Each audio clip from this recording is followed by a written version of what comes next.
Hey, good morning, everybody. Welcome to Second Cup of Coffee. This is Pastor Tom. Next to me is Brandon Wilcox, who does all of our production and editing and everything that looks good on Second Cup of Coffee. He's responsible for, so very grateful he would step behind the camera as he does from time to time.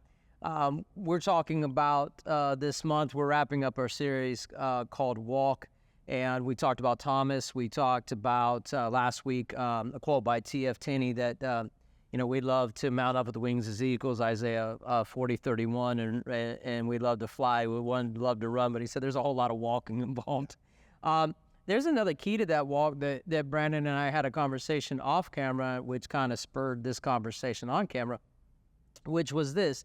You made the comment that part of walking is surrender, and it's kind of born out of a conversation that Apostle Dave and I had about, he said, basically, I've lived 8 decades, so 8, 10-year sections. And he said every section requires the same thing, surrender.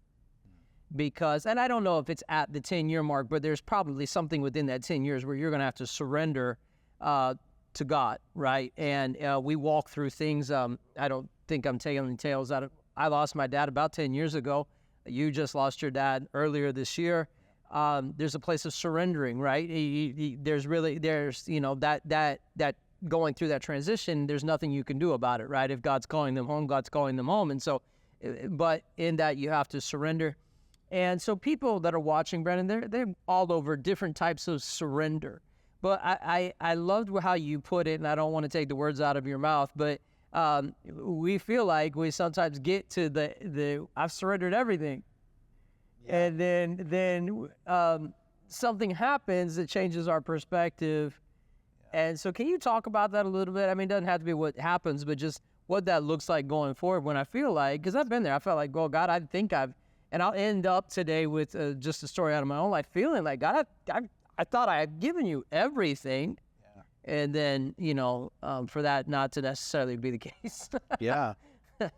The Lord showed me years ago that my walk was a lot like levels. You've got 1 through 10, and you do 1, 2, 3, 4, 5, 6, 7, 8, 9, 10. 1 being this is the basics, and it's that basics of just like being that simple obedience. You're going to listen to what I'm saying, and then He just takes you through just different levels of intensity of that obedience, and then you get to level 11, which is just 1 again. You're back at 1. You're like, it's almost like not 11. It's like 1.1. It's 1.1 and it's 1.2. And so I keep finding myself and like, man, I feel like I've been here before, but it's a different level of basics. It's like He always brings me back around to like coming back to the simplicity of hearing Him, like, clearly. So let's look at this scripturally, because you see it with Peter, right? Follow me, I'll make you fishers of men. Yeah. They walk all the way through the book of John. You come back to John 21. What's He say? Follow me. Yeah. What is it? It's 11 or 1.1. Like I'm getting you back to what I said. Yeah. Follow me. But what we don't realize in the first follow me for all of us is the refinement. Yeah. To get back to the follow me. And then once we get through the refinement, now we're back to follow me. And you don't lose all of that. So don't get discouraged. Like, wow, this is like Groundhog's Day. We just keep, no. There's a releasing in that refinement that brings you to the places of purpose, which you see with Peter, preaching, going to Cornelius, preaching on Pentecost, going to Cornelius' houses and other things that he did. That wouldn't have happened if he hadn't gone 1, 2, 3, 4, 5, 6, 7, 8, 9, and then 1 or 10, 1.0, or 1.1, whatever that was. Yeah.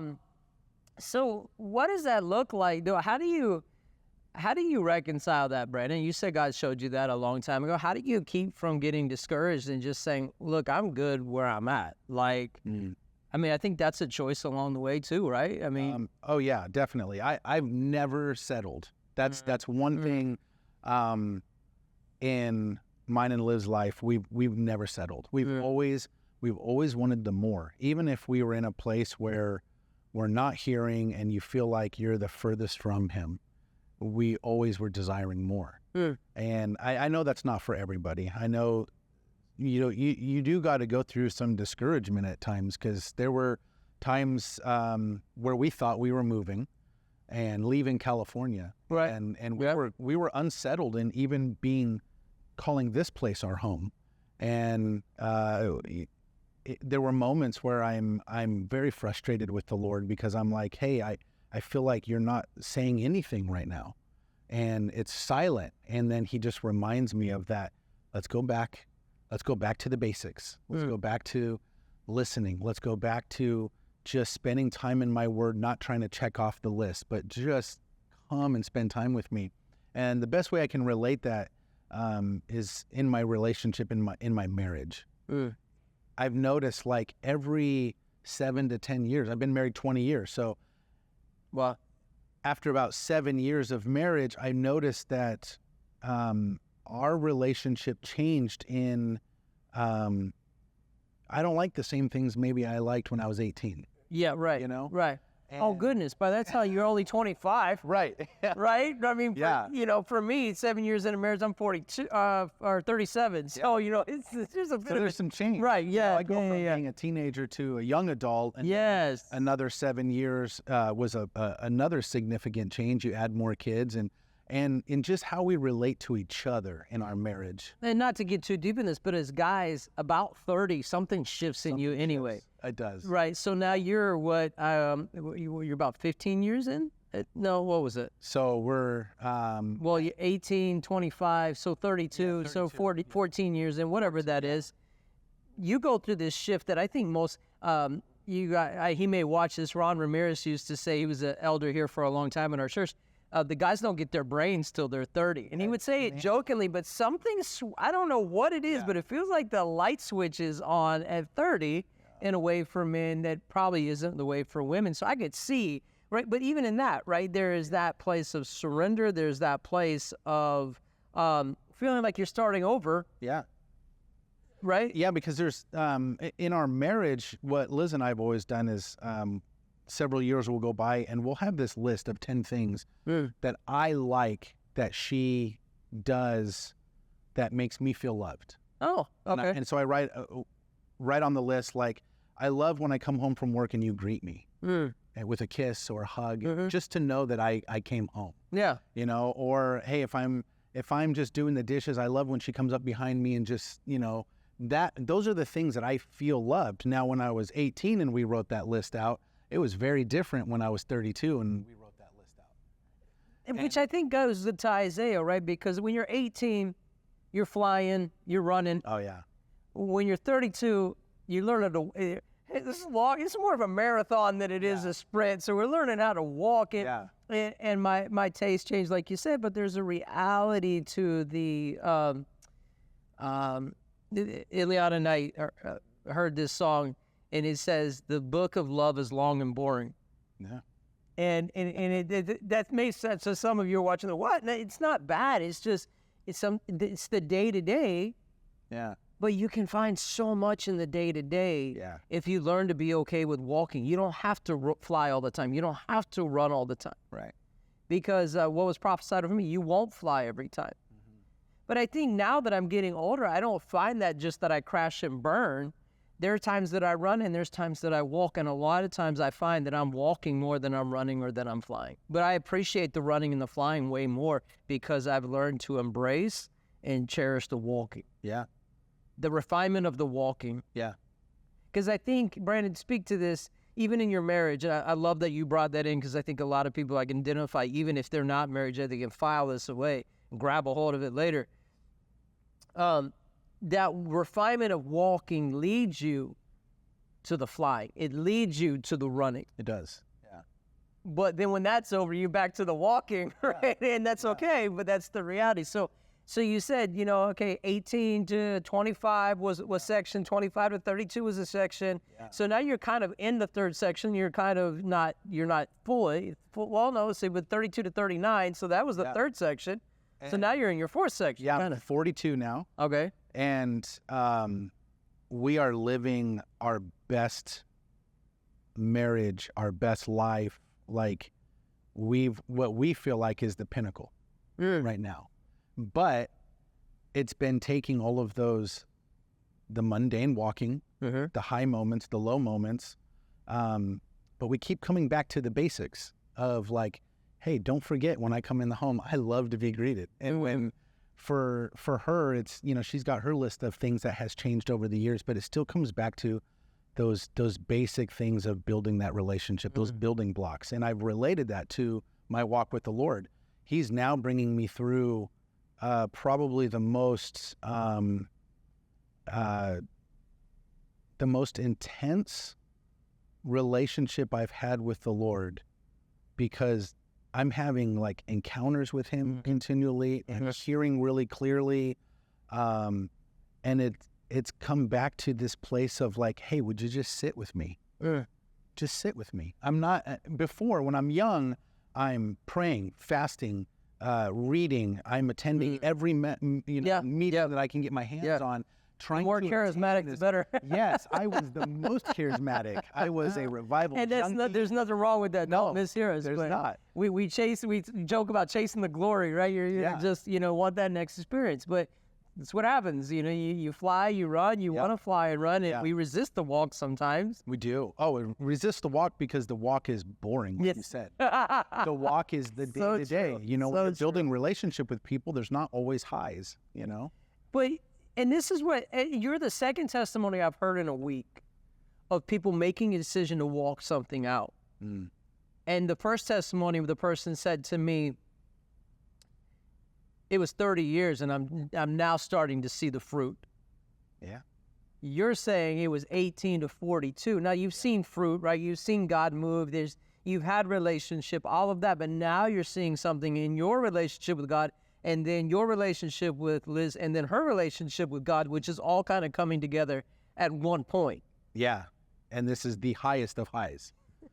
Like, all but of as this a pastor, that is so hard to sell to an 18-year-old. They're like, say, huh? Yeah, you got to put in the work. Right, that's like 30 years, man. That's like, why can't God come now? Well, God will come now, but it took me this long to be, when it started when I was about 40. And it took me this long to figure out how to rest. Yes. Because I've been in Martha mode. Yeah. Because that was the way I was raised. Yeah. In ministry and just running hard and go, go, go. And I'm now learning to be like Mary and sitting at the feet and learning to just be quiet. But I'm watching as a pastor and a pastor of the church that you're in, God releasing you into things to do, but there isn't that stress. Yeah. Does that make sense? It's like a striving aspect. There you go. It's just not there anymore, and it's like you're flowing in the relationship that you already have. So I'm just walking into this because he asked me to. Yeah. Even if it came through my pastor, it came through just an open door, say, hey, we need help, or whatever it is, it comes through that flow as opposed to I'm trying to get somewhere, so let me do whatever's in front of me so I can. Yeah. So I'm back at 1.1, learning to listen, reading through his word way slower. That's what I've learned in this time, way slower. For the relationship. For the relationship, because I'm hungry for the intimacy. Not to check the box. To check the box. And I'm back at the basics again. But these basics are taking me to a higher high than I've never been to before. I don't know what age range you are, where you're at with anything.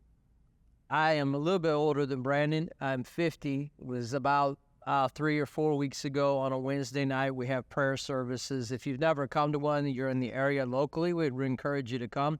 We pray, we worship, and in the presence of God shows up. He and his wife led one last week I wasn't leading, and I was grateful not to be leading because it was so healing and restoring to me just to be in the presence of God. That commercial aside, we were in one, and I was on the stage and I was leading. And it was the point where we were just in the presence of God being quiet, and God began to speak to me. He said, I want you to give me your life. And I said, God, I feel like I've given you my life. And he didn't really respond, but a prayer began to come out of me, Brandon, that I've never prayed before. God, whether I live or I die, whether I am successful or I fail, whether, and I just started going through the list of things that I've never prayed. Yeah. You can have my life.